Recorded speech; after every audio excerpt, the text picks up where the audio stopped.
tous et merci de nous retrouver pour ce numéro de la Revue des Unes.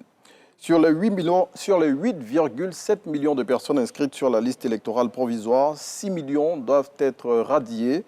C'est ce que demandent le Front populaire ivoirien et le Parti des peuples africains Côte d'Ivoire, à l'issue des analyses que ces deux formations politiques ont réalisées sur ce document. Les deux partis d'opposition ont présenté respectivement leurs analyses les samedis 29 et 31 mars 2025.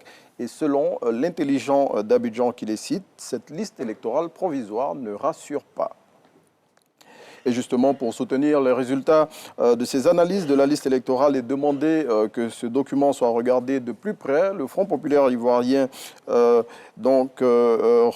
rencontre aujourd'hui la commission électorale indépendante. Et l'objectif de cette démarche, selon notre voix, est de présenter les irrégularités que le parti à la rose a constatées sur ce document à l'organe en charge des élections dans notre pays.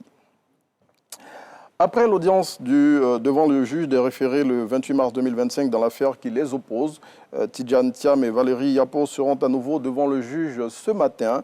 Le Jour Plus revient sur les implications de cette affaire et révèle ce que demande notamment l'ex-délégué du PDCI d'Akoupé.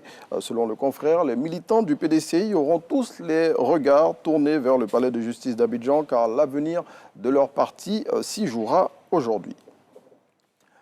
Jean-Marc Yassé serait-il le plan B du PDCI au cas où Tidjane Thiam ne pourrait pas être candidat à la présidentielle d'octobre 2025? En tout cas, selon le quotidien Le Mandat, le parti prépare dans l'ombre le maire de Cocody à cette éventualité. Et pour tout savoir sur ce sujet, il faut lire le numéro de ce jour du confrère. Lutte contre la corruption, la Haute Autorité pour la Bonne Gouvernance, HABG, a lancé ce mardi 1er avril 2025 l'Académie de Bonne Gouvernance et du Leadership Anti-Corruption. Selon Epiphane Zorobibalo, cet institut est un projet régional visant à renforcer la lutte contre la corruption. Le président de la HABG, qui est cité par Le Mandat, a souligné l'importance de cette initiative qui ambitionne de faire de l'Académie un hub régional et une référence mondiale en matière de lutte contre la corruption à travers notamment la formation et le développement des dirigeants intègres. Grève annoncée dans le secteur de l'éducation pour les 3 et 4 avril 2025. Plusieurs syndicats disent non à l'intersyndicale du ministère de l'Éducation nationale et de l'alphabétisation.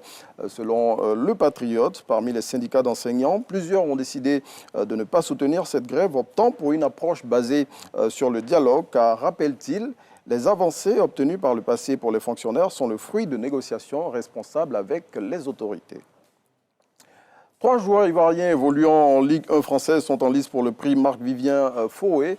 Il s'agit d'Evan Guessant de l'OGC Nice, d'Ahmed Junior Traoré de l'AJ Auxerre et de Yaya Fofana du SCO d'Angers.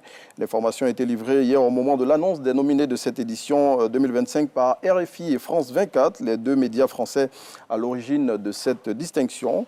Le lundi 12 mai, donc, on connaîtra le nom du gagnant qui prendra la relève du Gabonais Pierre-Emerick Aubameyang, lauréat l'année dernière. Et il faut savoir que le dernier Ivoirien à avoir remporté cette distinction était Seko Fofana et c'était lors de la saison 2021-2022. Et puis, les nouvelles sont bonnes concernant Amad Diallo.